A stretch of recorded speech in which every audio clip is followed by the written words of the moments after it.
Assalamualaikum warahmatullahi wabarakatuh. Apa kabar mahasiswa? Tetap bersemangat ya dalam pembelajaran daring kita. Baik, hari ini kita akan belajar tentang data statistik ya. Jadi sebelum kita bisa menganalisis data, tentu kita harus paham dulu jenis datanya. Karena kalau kita tidak paham tentang datanya, nanti analisis datanya bisa salah gitu ya. Baik, hari ini kita pelajari tentang data statistik.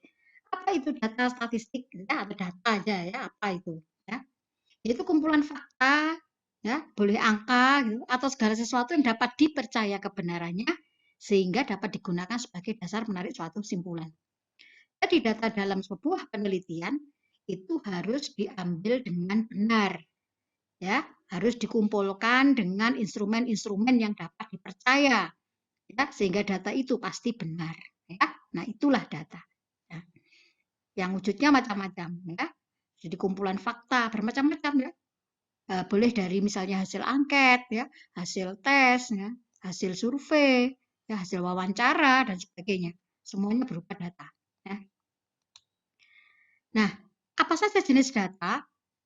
Kalau menurut sifatnya, ada data yang sifatnya kualitatif, ada kuantitatif. Jadi, meskipun kita menggunakan data statistik, ternyata tidak datanya itu kuantitatif saja, tetapi juga ada data kualitatif dan kuantitatif. Baik, yang pertama adalah data kualitatif, yaitu data yang tidak diwujudkan dalam angka-angka.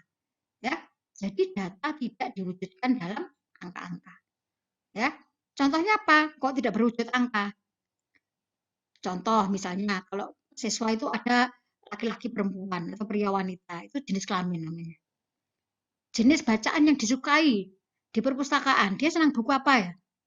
Ya, nah, keikutsertaan siswa dalam pondok Ramadan, ya apa tidak? Ya, atau keikutsertaan siswa dalam KIR, ada yang ikut, ada yang tidak. Keikutsertaan siswa, misalnya untuk les apa tidak dia? Nah, les dan tidak les, ya. Nah, kebiasaan belajar, kebiasaan mengaji dan sebagainya, semuanya disebut dengan data kualitatif. Tapi dalam penelitian kuantitatif, meskipun data itu kualitatif, nanti juga dapat digunakan untuk menganalisis data statistik, ya, dapat dianalisis dengan statistik. Contohnya, ya, oh, pria, wanita tadi ya, oh pria diberi simbol 1, wanita 2. Tapi ingat, 1 dan 2 itu bukan dalam arti urutan, karena angka dalam data nominal, ya, atau data kualitatif itu hanyalah berupa simbol, gitu ya, hanya simbol aja. Buku agama diberi simbol 1, buku sejarah 2, koran 3, dan sebagainya.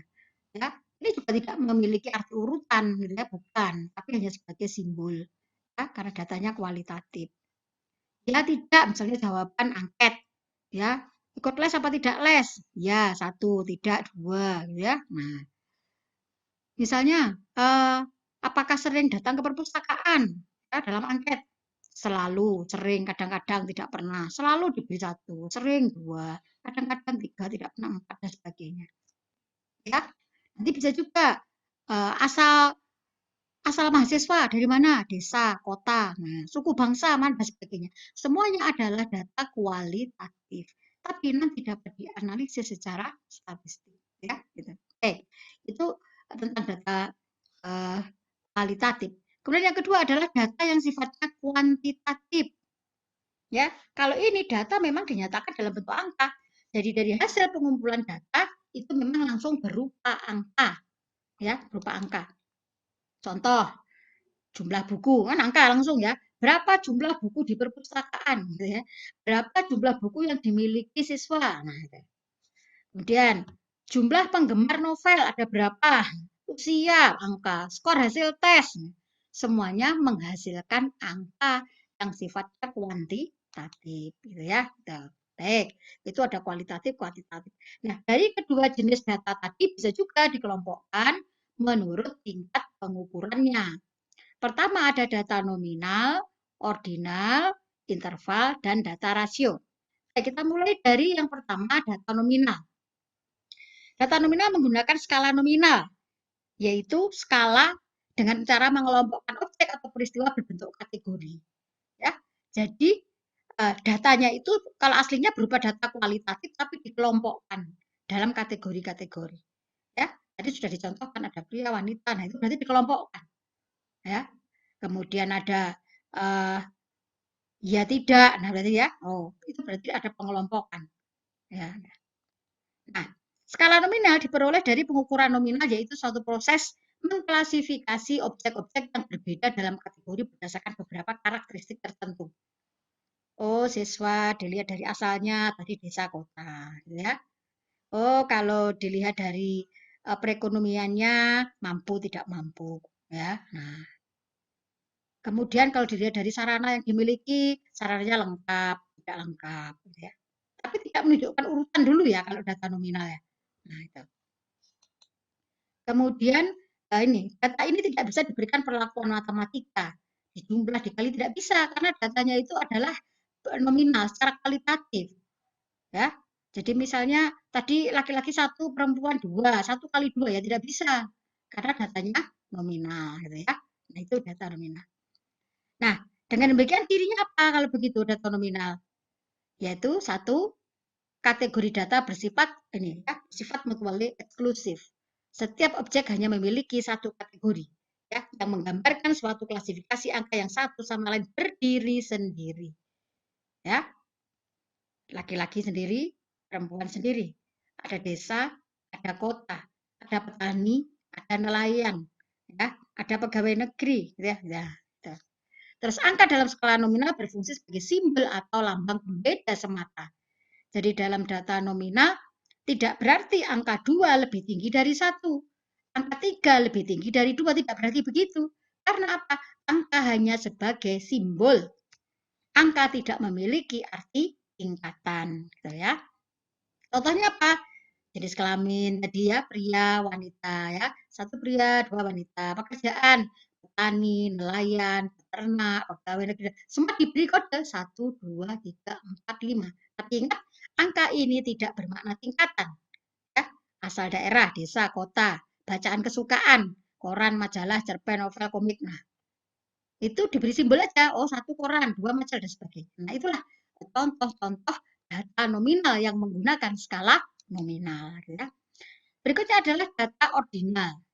Data ordinal menggunakan skala ordinal, yaitu jenis skala yang menunjukkan tingkatan. Kalau tadi nominal tidak menunjukkan tingkatan, tapi kalau ordinal menunjukkan suatu tingkatan.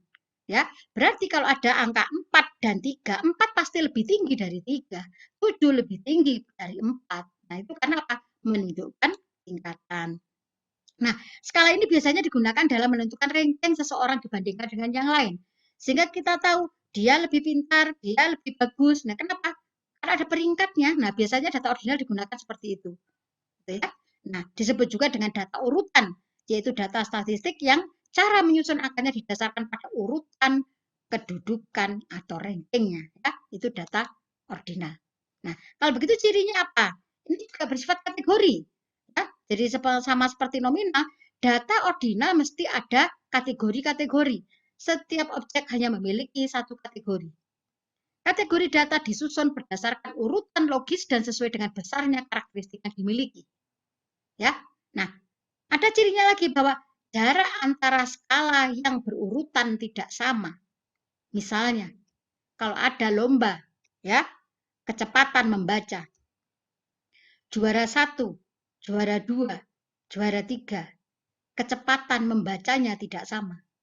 Ya, jarak antara ranking 1 dan ranking 2, ranking 2 dengan ranking 3 tidak sama jaraknya. Ya, nah itu ciri dari data ordinal. Apa contohnya? Misalnya ranking siswa. Ya. Jadi ranking siswa di kelas itu ya. Ranking pertama, kedua, ketiga dan sebagainya. Apakah siswa ranking pertama dan kedua jaraknya sama rata-ratanya? Dua, ketiga dan tidak. Ya, karena itu yang diambil adalah urutannya. Ya. Nah, kemudian nilai mahasiswa dalam bentuk pengelompokan. A, B, C, D misalnya. A itu misalnya sangat baik. Ya, B baik misalnya. C cukup dan sebagainya. Kalau nilai itu dikelompokkan begitu, maka dia masuk data ordinal. Tapi kalau ada skor tes 45, nah bukan. Kenapa? Data tidak dikelompokkan. Maka dia tidak bisa masuk data ordinal. Kemudian ada lagi motivasi belajar siswa. Ya, biasanya disebarkan melalui angket. Ya, kita ingin tahu apakah belajar siswa tadi motivasinya rendah, sedang atau tinggi. Nah, maka dari hasil itu, ya hasil dari mengisi angket, kemudian dikelompokkanlah. Ada siswa yang masuk kategori motivasi belajarnya rendah, ada yang sedang, ada yang tinggi, gitu ya. Nah, kemudian ada lagi pendapatan orang tua. Oh, di atas 5 juta, 3 sampai 4 juta, 1 sampai 2 juta, di bawah 1 juta. Kalau dikelompokkan seperti ini, datanya ordinal. Tapi kalau ditanya berapa gaji orang tua, 5 juta, maka 5 juta bukan data ordinal, ya, tapi data yang lain nanti. Karena apa? Data ordinal harus dikelompokkan. Ya. Juga lagi contoh frekuensi kunjungan ke perpustakaan. Kita ingin tahu anak-anak itu sering belajar di perpustakaan berapa lama, berapa sering gitu ya. Nah, maka anak-anak diberi angket ya, disuruh menjawab. Nanti jawaban anak-anak kita kelompokkan sangat jarang, jarang, agak sering, sering, sangat sering. Nah, misalnya itu. Nah, itu adalah data ordinal. Jadi data memang menunjukkan tingkatan. Ya, sangat sering 5, berbeda dengan agak sering yang 3 dan sebagainya. Ya, itu data ordinal. Berikutnya adalah data interval, yaitu menggunakan skala interval. Yaitu skala yang memiliki jarak yang sama antar datanya. Jadi kalau ordinal tadi jarak antar angka 3 sama, kalau ini sama. Ya, 1 dengan 2, 2 dengan 3, 3 dengan 4, kelipatannya sama. Ya, tetapi cirinya tidak memiliki nol mutlak. Nol mutlak artinya tidak dianggap ada. Tidak memiliki nol mutlak. Kalau nol mutlak itu nol kan zero, tidak ada apa-apa, nol, kosong. Tapi bagi data interval, nol itu ada artinya. Misalnya apa? Siswa mengerjakan tes, lalu dapat skor nol. Nah, apa artinya dia tidak mengerjakan? Ya mengerjakan, tapi tidak bisa semua. Maka nol itu ada artinya. Maka itulah namanya data interval. Ya. Nah, salah satu ciri matematis yang dimiliki skala interval adalah misalnya bisa diadakan penjumlahan, penambahan, pengurangan dan sebagainya. Artinya bisa dikenai operasi matematika. Ya, hasil tes siswa satu kelas, oh ya rata-ratanya berapa? Berarti bisa dibagi, gitu ya. Nah, jumlah skornya berapa? Skor ini tes ini dikalikan ini ya, atau ditambahkan ini dan sebagainya. Ya bisa dikali, ya bisa dibagi dan sebagainya. Itu ciri dari data interval, gitu ya. Kemudian tapi skor tes ini tidak memiliki titik nol mutlak tadi ya, sudah diterangkan, saya terangkan tadi di awal. Nah, jadi karakteristiknya mempunyai unit pengukuran dengan jarak yang sama, jadi tadi ya, memiliki angka nol yang tidak mutlak atau tidak absolut, dan dapat dikenai operasi matematika. Jadi cirinya ya. Nah, contohnya apa? Skor tes, menulis misalnya, dapat berapa? 85, dapat 75. Itu adalah skor tes. Data tidak dikelompokkan, beda dengan ordinal tadi.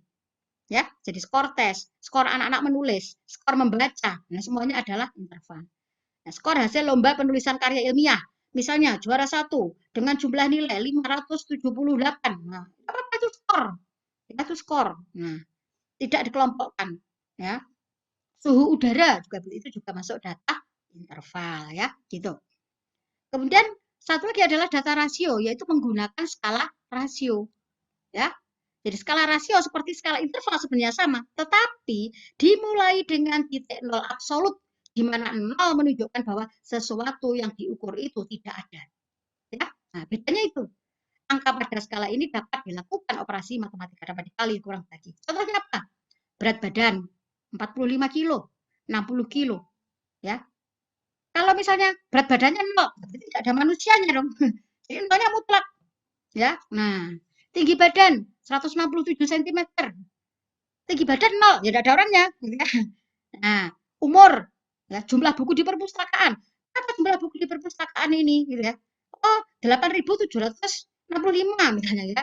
Nah, tuh jumlah siswa di satu sekolah dan sebagainya.